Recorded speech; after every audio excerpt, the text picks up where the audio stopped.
Nzacenyeretse Domiyani w'imyaka 51 y'amavuko niwe wapfiriye mu kabari bamucumbikemo ku mugoroba wo kuri uyu wa gatatu. Mu gitondo cyo kuri wa kane Mukanyandwi Beyata ngo wari wamucumbikiye ahacururiza inzoga ngo yabyutse asanga yitabye Imana. Yari yaje kunywa inzoga azanye n'umugabo witwa Ndungutse Bosco baturanye, ariko nimugoroba Nzacenyeretse ngarasinda cyane niko kumucumbikira mu kabari bamworosa kuri sima, abari harara buke basanga yapfuye. Uvuga ngo nagorobereje abo bantu baje kuza hagati ya saa moya na saa mbiri. N'uwo muhungu wapfuye na mugenzi we bari kumwe. Yitwa nde? Ntabwo amazina ye nkunze kuyamenya. Noneho yaje agezemo hano umuhungu bari kumwe, hari umuturanyi hano yagabiye inka. Biba ngombwa ko amusanga, haramubwira ati nk'umuntu wampaye inka ntugenda nta gacupa nguhaye. Yakaguza arakanywa. Uwo muhungu wapfuye yari yicaye hano ku rugi, mu rugi hano ku ntebe. Igihe cyaje kugera rero turataha tubasiga hano. Ubwo mu rukerera nka saa 11 nibwo umumotari yaje kumbyutsa ati ngwino urwaneho. Nge naje sanga hano haracyakinze. Ndakomanga. Nkomanze umugore arabyuka. Wararanyemo n'uwo muhungu wapfuye. Umugore yaje ampereza ibikoresho njya gukora moto nari hepfo aho ngaho. Noneho ndangije nkimara gutereka isanduku yahise agaruka inyuma yanjye ati ngwino undebere. Naje ati uyu muntu yaraya. Ndamukomanze ngo mubwire ko bwakeye none ndabona yapfuye.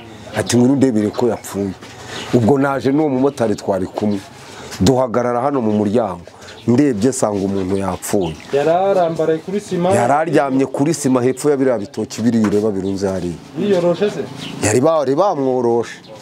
Nukuvuga ngo rero mugenzi uwo bazanye we yaje kumwegura ngo batahe, abona nta ntege afite. Arahindukira asaba ko bamumuraranira akazataha mu gitondo. Yari yasinze nijoro. Yari yanyweye rwose byabonekaga ko yanyoye. Yari yanywe inzoga vuba. Nta wazimenya uko yaravuye ahandi hantu, nta uzi inzoga yanyweye izarizo. Uyu musaza Nzacenyeretse Domiyani amakuru mfite ngo yanywereye ku rutabo. Noneho agira hano bwije. Hano hose ku rutabo se? Iyi hano nyine ni kuri segiteri, yanywereye ku rutabo epfiriye. Ageze hano bwije, ubwo uyu mubyeyi aravuga ati iryamira aha ngaho uzataha ejo inzoga zihenda zigushizemo.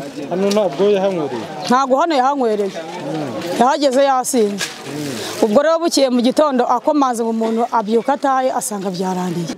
Aba baturage bo mu murenge wa Kinazi mu karere ka Ruhango mu kagari ka Rutabo, hafi n'ubundi n'ibiro by'akagari aho Nzacenyeretse yapfiriye, barakeka ko yishwe n'inzoga.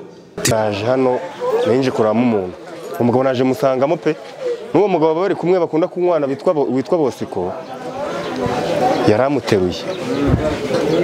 Yaramutereye yasinze n'undi hari hakiri kare, ariko yari yasinze rwose ubona ko yarangiye. Afite umugore? Afite umugore. N'abana?